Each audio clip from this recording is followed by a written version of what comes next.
I am 60 years old, which means I am standing right at the front gate of the hardest stretch of a man's life, and for once I can see it coming before it gets here.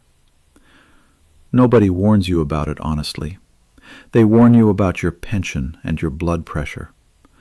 Nobody sits you down and tells you the plain truth about the years between 65 and 75. I spent my whole life chasing the next job, the next number, the bigger pile. I built a fortress out of work, brick by brick, and let it cost me the people who were standing inside it. So lately I have been thinking hard about what is coming, and watching the men a few steps ahead of me walk straight into it. And I want to tell you what I see. This is not the decade when life becomes impossible. I want you to hear that. It is the decade when life becomes heavier. The small things, the ordinary things, the ones that never used to cost you a thought, they start asking something of you. A little more energy, a little more nerve, a little more patience.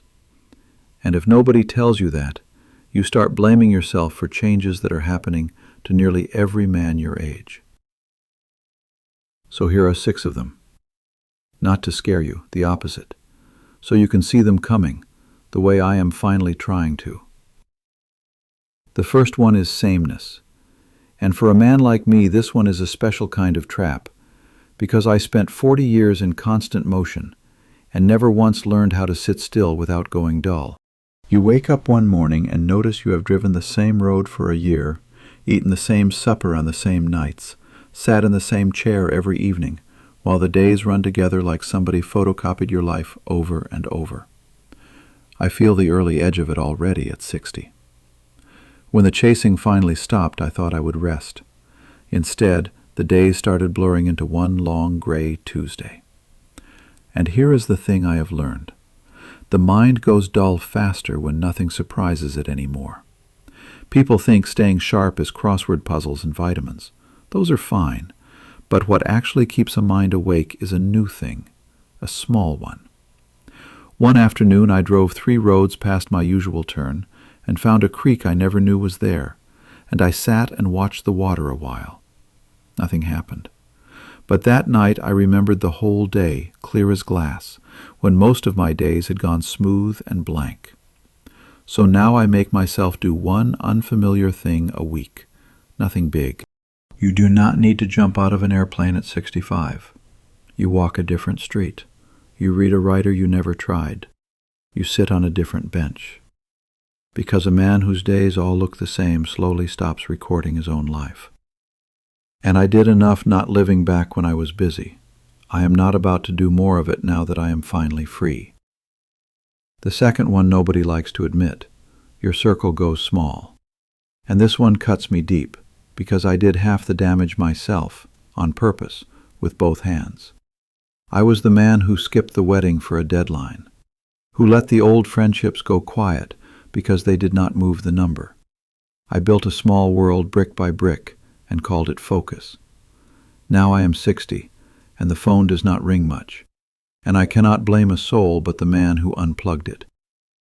But here is what is true for everybody, not only for the fools like me. After a certain age, it is not the people who disappear first.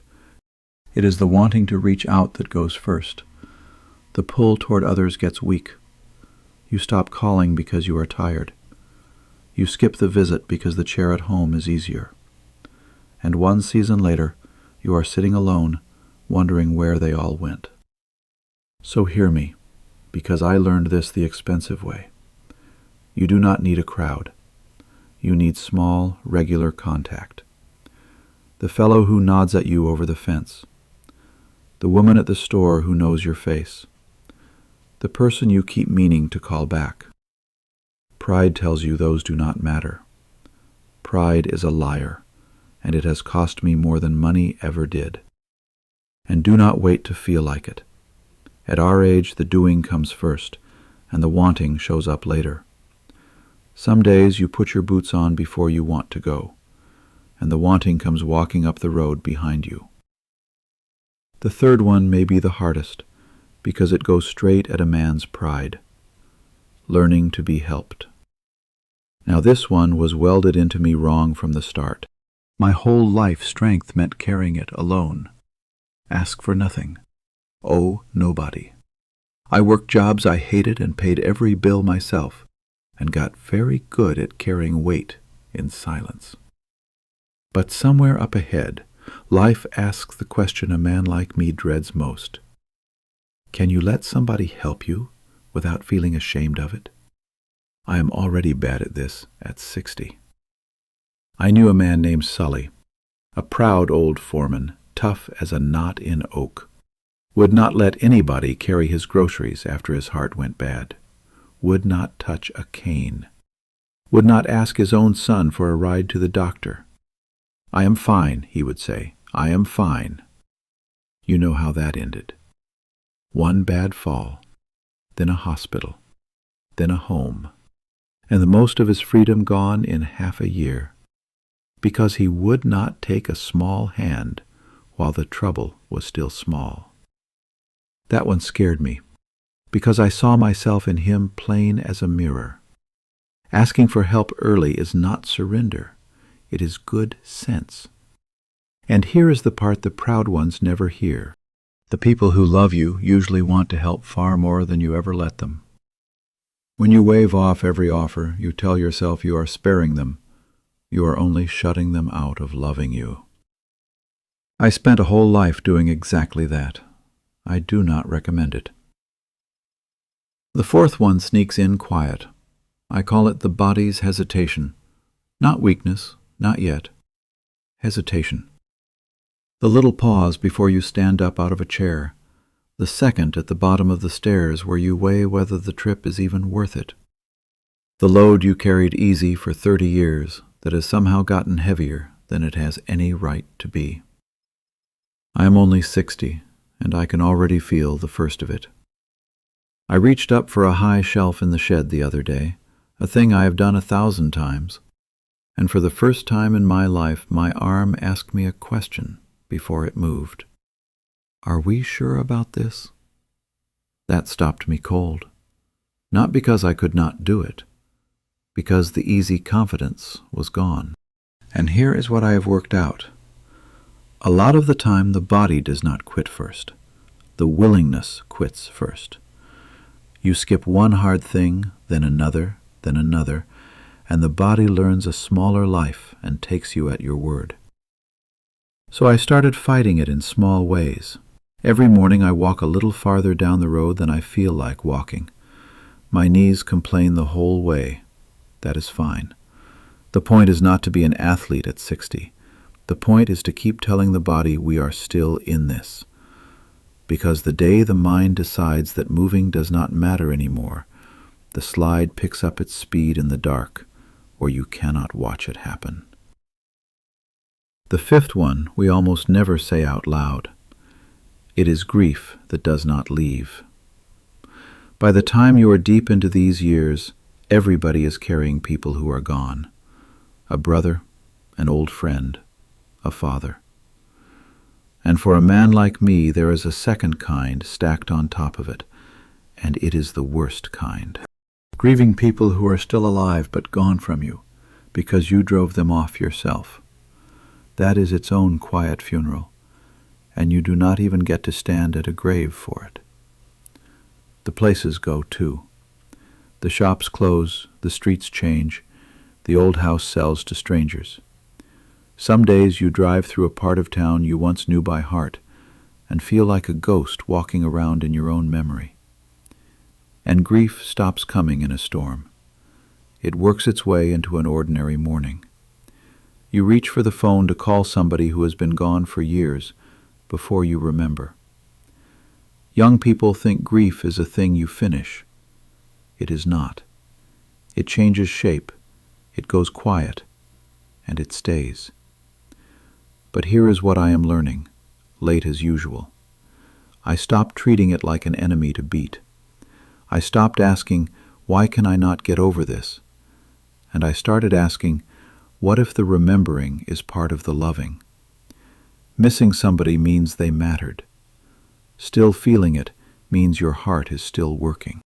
The danger is only when grief hardens into a locked door and a man stops living long before he is actually done.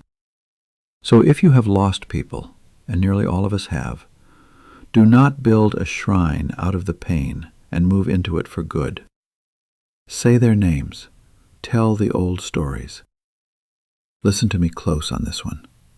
If some of the people you have lost are still breathing, still reachable, then put this down and go make the call. Because that grave is not dug yet, and you are one of the few people alive who can still stop it. And the sixth one is the deepest, and it is the one that will hunt a man like me the hardest. Purpose, after the thing that defined you is gone. For 40 years I knew exactly who I was, because I was the one chasing, providing, building, fixing the problem. Every morning came with its orders already written on it. Take that away, and a man wakes up to a question that can knock him flat. Who am I now? A lot of men go dark in these years and never once see that this is the real wound underneath all the rest. It is not just the aging. It is losing the part you spent your life playing. And the strivers get hit the worst because we went and made the work our whole name. I am living the front edge of this right now. When the chasing stopped, for a while I felt like a tool nobody bothered to pick up anymore. I would sit in the quiet thinking, nobody needs me today. Say that to yourself long enough, and it can do a man real harm. But here's the thing the chasing never gave me room to learn. Maybe the last stretch of a life is not about being needed every single minute. Maybe it is about finally meeting the man who was standing under all that hustle the whole time.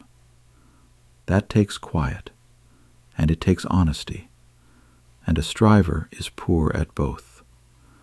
But sit still long enough, and you begin to find what makes you feel alive instead of only useful.